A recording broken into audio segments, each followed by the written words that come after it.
વલ્લભાધીશ સુબોધિનીજીનું પાન વલ્લભ કરાવે તો થાય, આને સ્પર્શ કરવો આપણા બસની વાત નથી. કાલે આપણે શ્લોકનું સુબોધિનીજી બાકી હતું. અહીં એક શ્લોકમાં ભૂમિનું વર્ણન કરે છે. કોણ? નારદજી. સ્ફિતામ ધન ધાન્ય. પછી ક્યાં ગયા? તો ઉત્તર દિશામાં. ઉત્તર દિશામાં ભગવાન મળે એવો મને વિશ્વાસ છે. ત્યાં દેવો હોય છે. એટલે નારદજી કે પછી ઉત્તર દિશામાં ગયો. ત્યાં ધન ધાન્યથી ભરેલા ખેતરો, ભરવા અળવાસ, બગીચાઓ, સુંદર વૃક્ષો, વનરાયો, તળાવો, આ બધાના દર્શન મેં કર્યા એનું વર્ણન કરે છે. ધનધાન્યથી સમૃદ્ધ.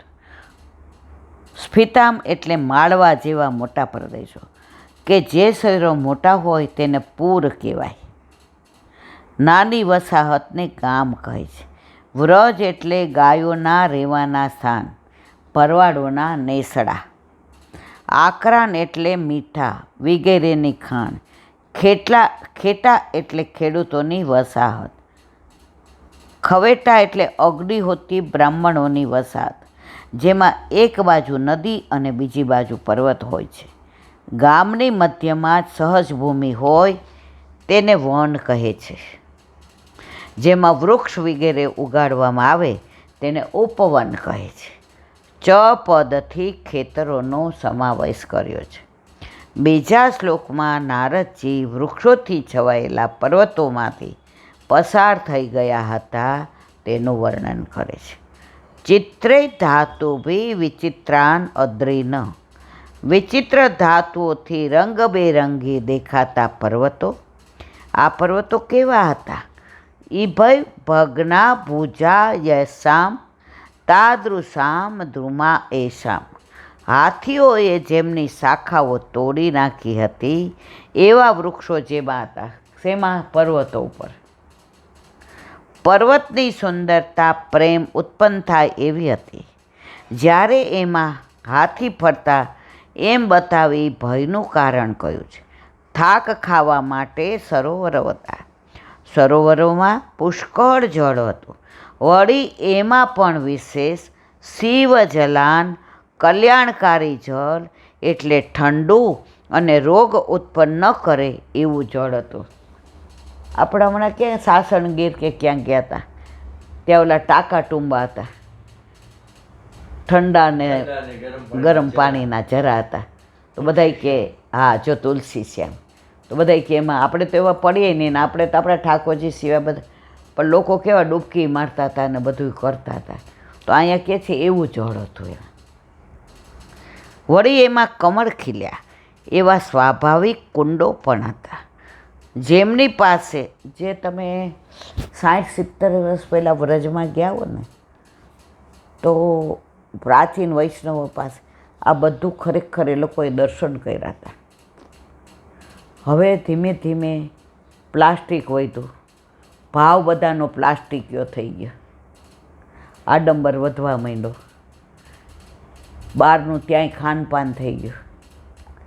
લોકોને હવે દર્શન કરતાં ઓલો લીલી પરિક્રમામાં પૂછે, પાલ બરાબર છે, કૂલર આપશો, પલંગમાં રોજ ચાદર બદલા, આ બધી સગવડ જોઈએ છીએ. એટલે સન્મુખતા ઘટી ગઈ, સગવડ વધી ગઈ. 1997 કે 95માં મારી બા, મને લાગે ધ્રુવીલ બાવા કે કોની, મને બહુ યાદ નહીં, એની યાત્રામાં ગઈ હતી. એટલે મને કે બેબી તું શરૂઆતના 15 દી મારી ભેગી હાલ. બા મારા છોકરાઓ બે નાના છે, ભણે છે, અને હું હજી ટાઈમમાં થાઉં એટલે મને કે બધાય ના પાડે છે. એને એવું કીધું ને બધાય ના પાડે છે, તો તમે કીધું તું જા, અમે 15 દી ટિફિન લઈ આવશું. ત્યારે આપણા ઘર ઠાકોરજીનું હતા એટલે અમે ગયા. એવી જે પાલ કેવા ખબર છે, ખાલી એક આમ ઓલો કાપડનો પેલો, એક આમ વચ્ચે ઓલા પાટલા. પાટલા એટલે કેવા, તમે હુવા જાઓ પડખો આમે ન ફરે ને, એમાં પાથરવાનું. તમે લઈ ગયા હોય તમે ચાદર, તોય તમારું બાય હોંશી કોઈ પાથરો. અને તમારું ઓઢવાનું. નથી ફાવતું. મારી બાએ તો એ નહોતું લીધું, એ તો નીચે જમીન પર હોતી હતી.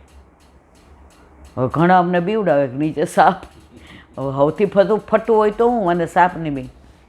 મને રાત નહીં પાટલા ઉપર એ ઊંઘ ન આવે. મારી બા નિરાતે નીચે. મેં કીધું બા તું, મને કે બેબી આ રજ મળતી હોય એમાં આડોટવા માટે દેવાય લાલાતી જ છે.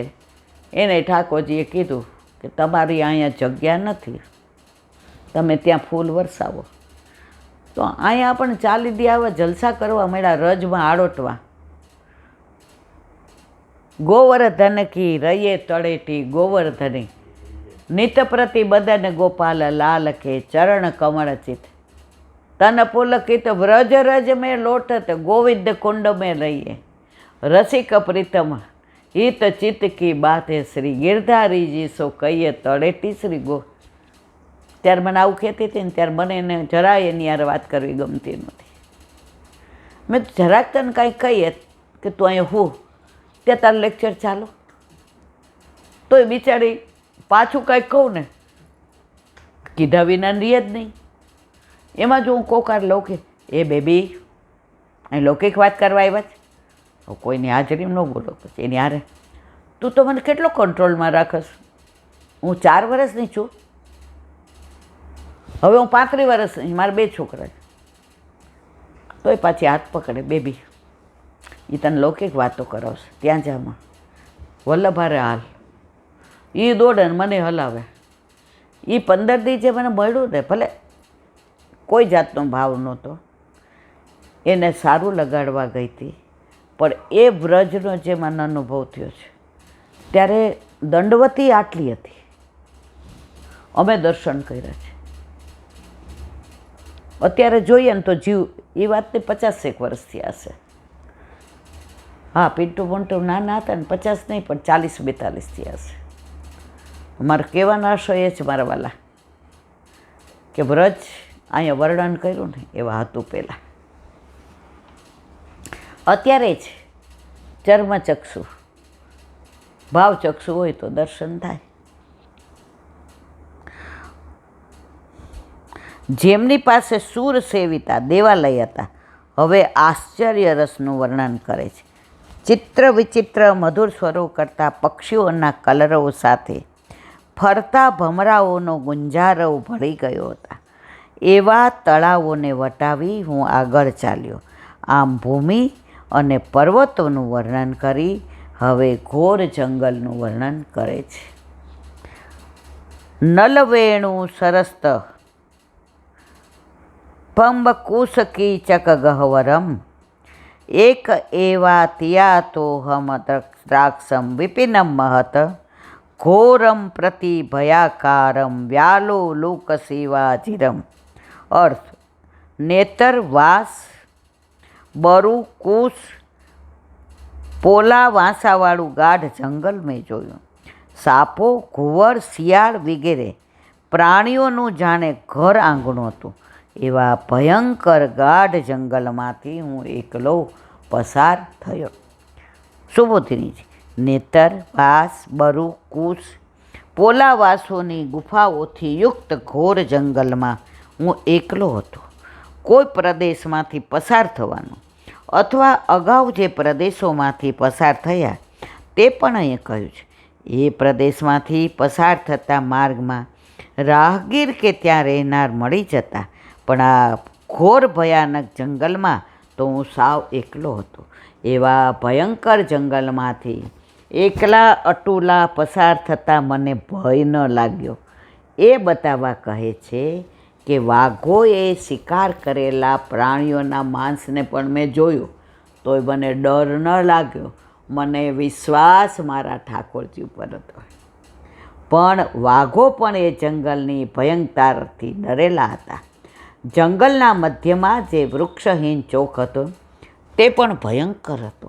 એમ બતાવવા માટે કહે છે કે સાપો ઘુવડો અને શિયાળોએ એને પોતાના ઘરના આંગણા જેવા બનાવી દીધા હતા અને પોતે શિકાર કરેલા પ્રાણીઓને ખાધા પછેલી વધેલું માંસ ત્યાં પડ્યું હતું.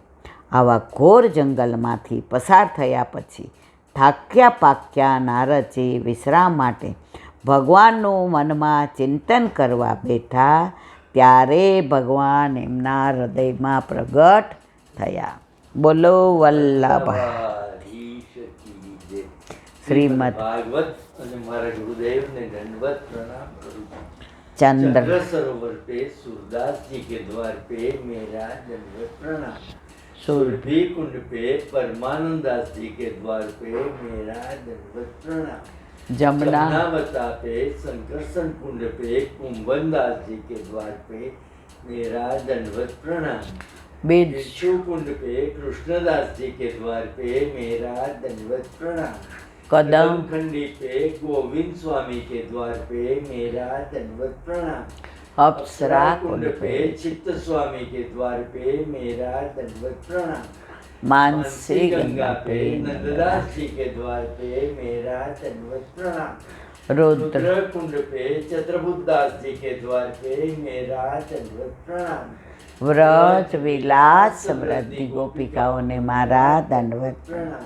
હે વલ્લભ સવારથી અત્યાર સુધી સેવા સ્મરણ સત્સંગ જે પણ તે કરાવ્યું તે તારા ચરણારવિંદમાં સમર્પણ કરું છું. ભૂલ અપરાધ થઈ હોય તો ક્ષમા કરજો.